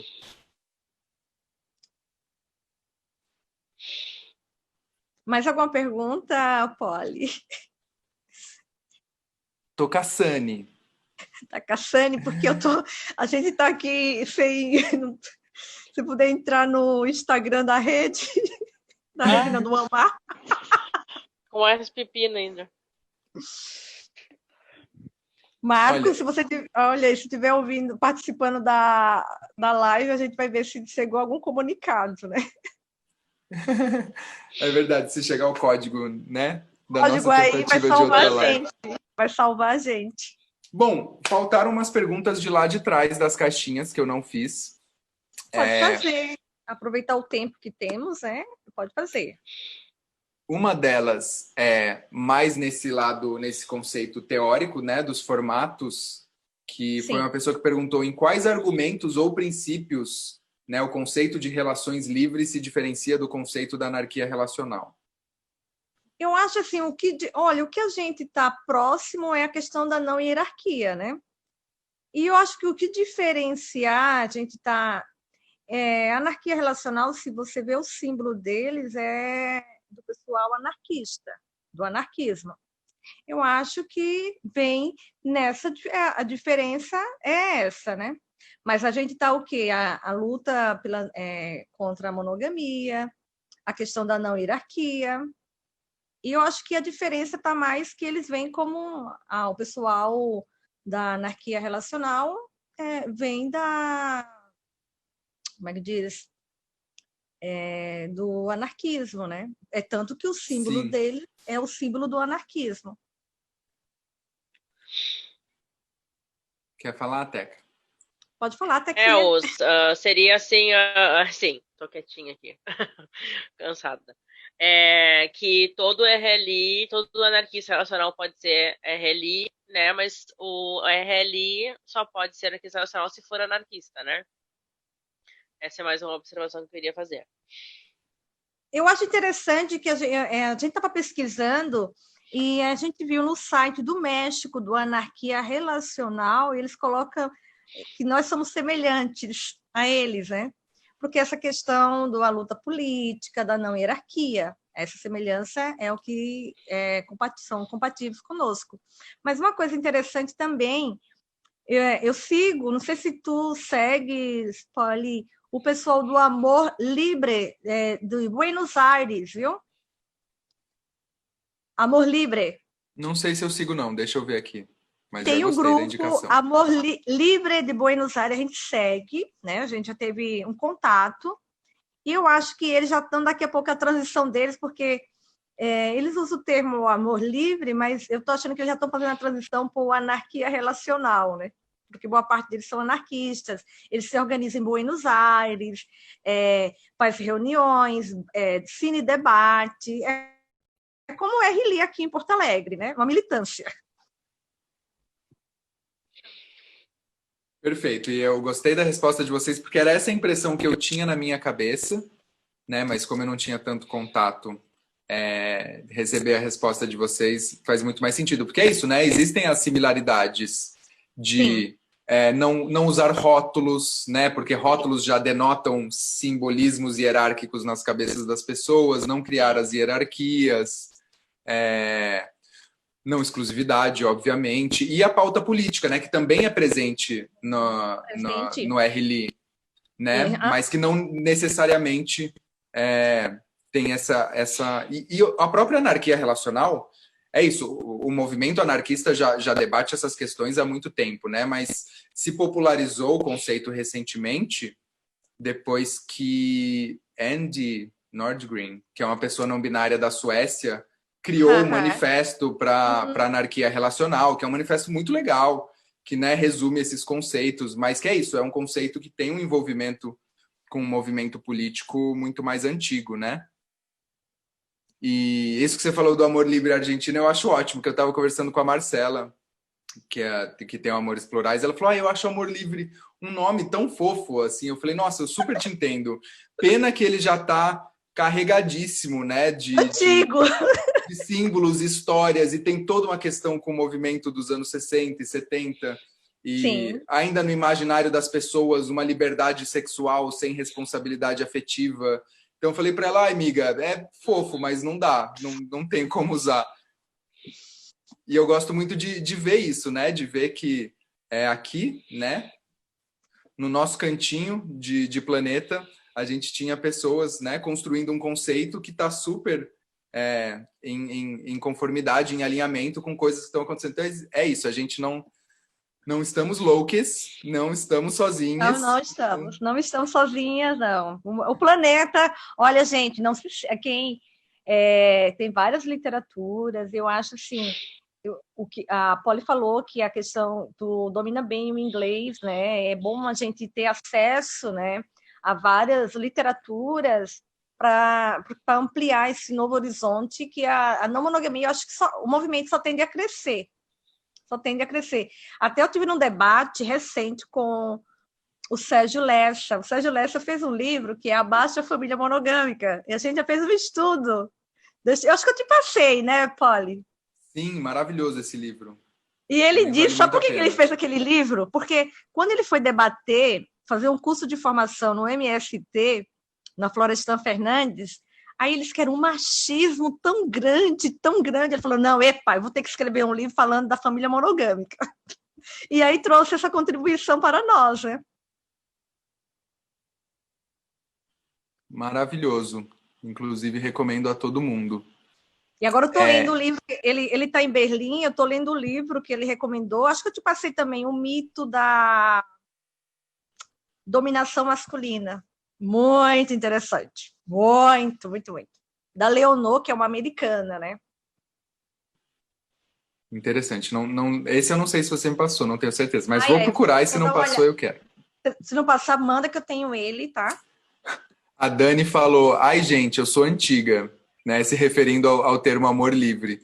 E aí é isso, tipo, pode usar, super use, porque ele é fofo, ele te contempla e tá tudo bem, mas é isso, no debate, né? Tem espaços onde as pessoas ouvindo isso, né, já vão carregar uma série de símbolos que não necessariamente tem a ver com o que esse conceito quer dizer para você, né? Por isso que a gente falou lá no começo que é tão bom a gente conseguir debater esses conceitos e entender o que eles significam.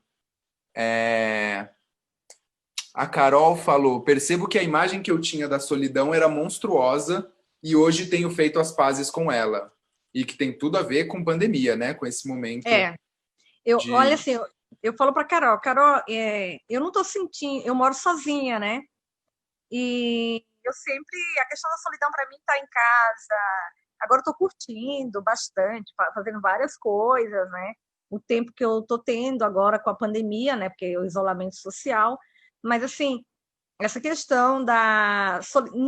a pandemia, lógico que está me afetando, é o contato social de ter a circulação com outras pessoas, né? Mas o fato de estar em casa sozinha não está me abalando, não, né? A Joyce perguntou aqui quem é a autora do mito da dominação masculina. A Leonor é uma americana. Eu procuro aqui no Google e já mando. Tá.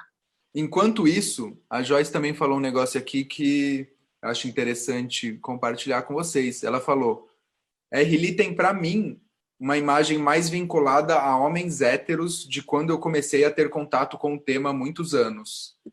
Não sei se tem a ver com o fato de ser há muitos anos, né? Que, enfim, um espaço...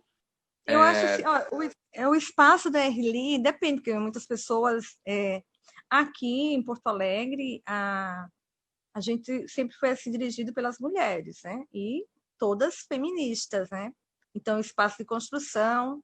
E uma coisa que era interessante, quando a gente saiu na imprensa local aqui no Rio Grande do Sul, aí a gente fez um bate-papo, e aí chegaram homens, né?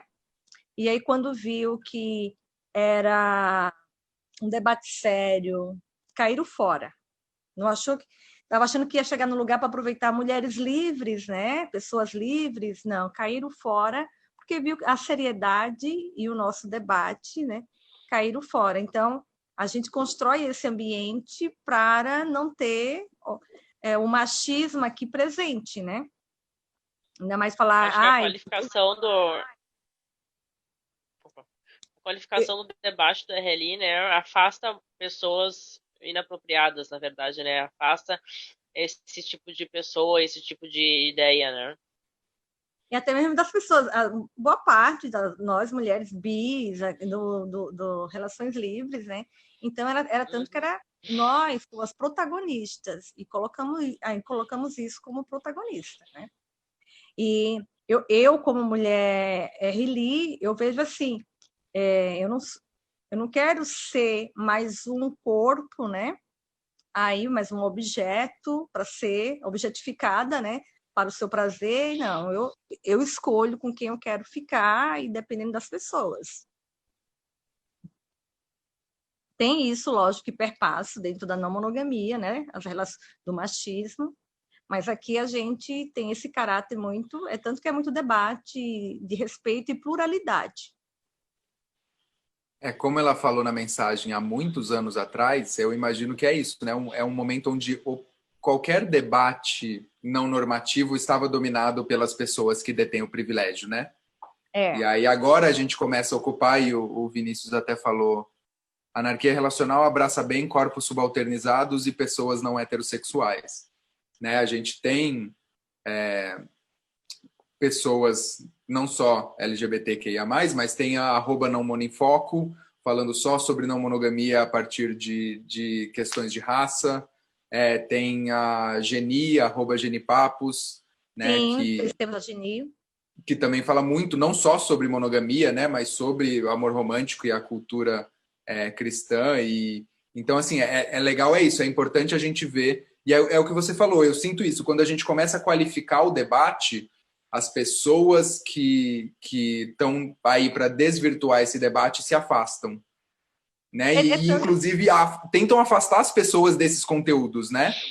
Não, deixa eu te contar o que é não monogamia. Deixa eu te contar exatamente o que é esse formato aqui, como ele funciona. Não vai procurar pessoas, experiências múltiplas, não. Então, assim, é importante a gente justamente construir esses espaços e somar essas vozes, né?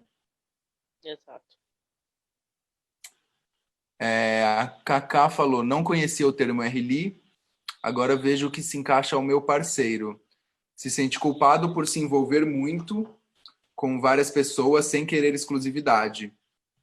E assim, rapidamente sobre isso, essa era uma coisa que me afastava lá do termo poliamor, né? Quando eu ouvi pela primeira vez há uns bons 10 anos, que eu associava com um negócio que era, ou para mim, trisal fechado, todo mundo morar junto, uma monogamia com mais pessoas, ampliada, ou era pegação. Né? Pois é, e ou é isso, ou é pegação, né? E o quanto a gente precisa problematizar o termo promiscuidade, né? O quanto a demonização do nosso corpo e do nosso prazer. Mas eu ficava nisso de, nossa, mas eu gosto de me envolver com as pessoas. E aí, quando eu vejo as pessoas perguntando isso ainda hoje nas lives, eu falo, gente, é isso, vocês não estão entendendo, já estive nesse espaço, né? E o quanto gostar de se envolver com as pessoas é justamente uma razão para a gente não querer, né, controlar as pessoas com quem a gente se relaciona, né? As pessoas e nós mesmas, né? Não querer controlar as pessoas para elas poderem viverem e se envolverem e conversarem e se acolherem, enfim. Eu acho até interessante porque quando o pessoal fala e não conhece da nossa história, a gente faz assim, né? Tem um levantamento histórico, né? O nome RLI veio de uma mulher, a Eliane Gari, né? Feminista. Ela hoje mora em Camboriú, né? E veio a partir dela e eu ficava assim, porque na época a gente não tinha o nome, e eu, por que não poliamor, né? Aí depois, quando ela fez um artigo, levou no convencimento, aí o coletivo decidiu, né, a nomenclatura RLI, né? E foi uma mulher, né? Exato. E se aproximar dessas pessoas e desses debates. A Érica perguntou aqui, como não cair na cilada desses caras que se aproveitam da pauta da liberdade feminina? E também dá um dia inteiro de live isso aí. Da verdade. Dá. Mas tem uma série de sinais, né? De bandeiras que vão levantando. Eu acho que Posso falar? Eu acho que tu, principalmente, eu acho importante, de novo, tu tá inserido, se possível, né, dentro de um grupo, né, seguro, onde as pessoas possam te proteger desse tipo de pessoas, né, e te alertar sobre esse tipo de pessoas, né, e se não for possível, né, que tu, né, evite, né, esse tipo de perfil, né? Porque eu acho que dão sinais bem claros e bem evidentes, né? De intenções e de perfis, né? Eu acho que é ficar mais longe possível, né? E ficar em um ambiente seguro.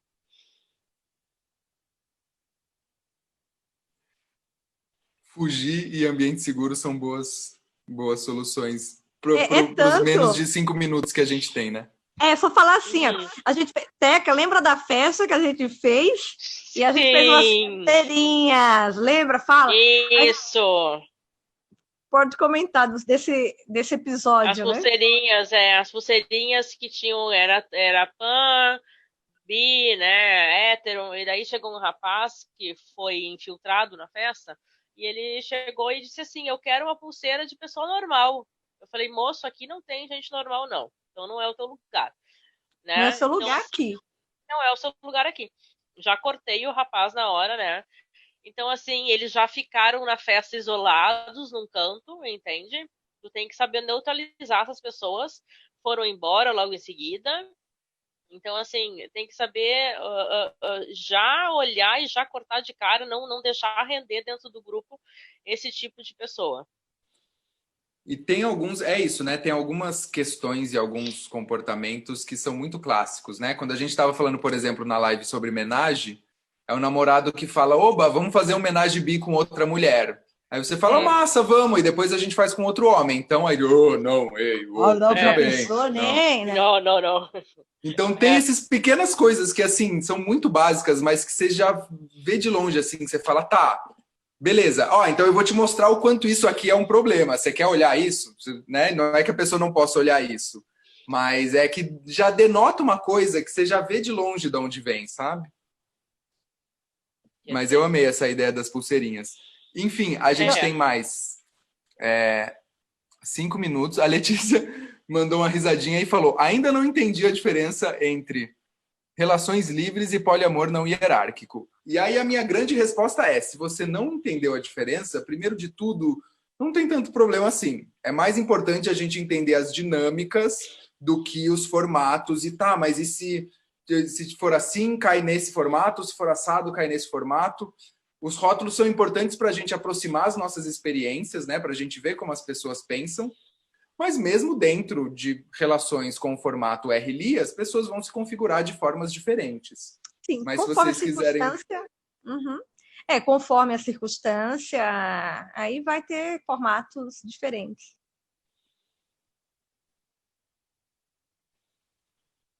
Exatamente. Aí, assim, tem aquele texto que eu mandei, que eu não sei se a Letícia leu, que fala bastante sobre isso, o que é um poliamor não hierárquico, que não tem uma hierarquia dentro dessa bolha, mas que isso ainda é uma bolha, isso é uma hierarquia com o mundo externo, e o quanto geralmente anarquia relacional ou relações livres, quando falam em não hierarquia, é não hierarquia para todas as relações, para toda a rede, né? Entender que tudo na nossa vida são relações, e, portanto, elas precisam se pautar. Não tem a primeira e nem a segunda, nem a preferencial, né?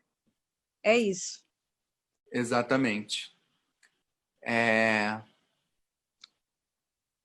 pessoas que dizem que não estão prontas porque estão desconstruindo ainda. A Cacá mandou. E aí é ótimo, beleza. Então traz para os espaços, traz para as lives, traz para os debates, manda texto. Né? Ninguém muda, não existe uma chavinha, né? Puxa, agora eu descobri que a monogamia é uma opressão, então eu vou trocar os meus ciúmes e a minha posse, o meu apego e a minha criação e a minha família e os meus traumas. Sim. Então, assim, é isso, é um processo mesmo, né?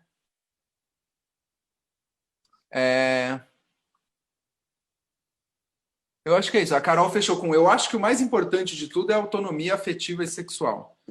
Não, é isso que é a nossa bandeira do RLI, né? Exatamente. Fechou com todas. Fechou. Essa autonomia afetiva.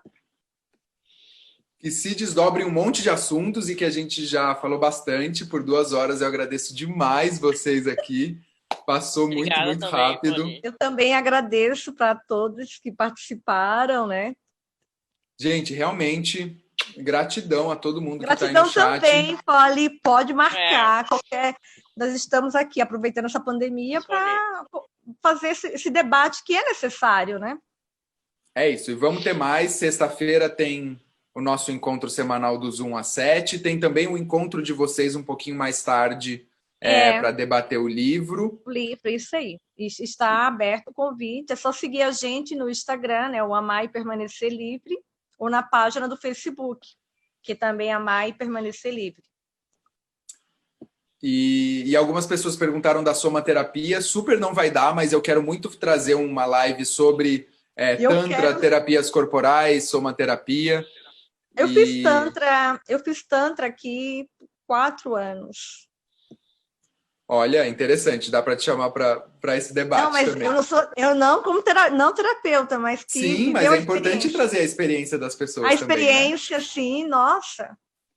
Enfim, despeçam-se dessas pessoas que ainda estão. Para todos. Beijo, pessoal. Obrigada. Obrigada, segue lá a gente, né? E foi um prazerzão enorme estar aqui com a Polly, que abriu essa oportunidade aqui, essa live maravilhosa. Obrigada, pessoal, pela participação. Eu que agradeço, gente. Valeu todo mundo aí do chat. Vai filmar, tem... vai filmar, né? Vai filmar, não, vai gravar pra gente, né? Tá gravando. Já gravou, já baixei e já vou subir na minha página também. Tá bom, beijão. Beijo, maravilhosas. Tchau, pessoal. Tchau, Obrigada, gente. Poli.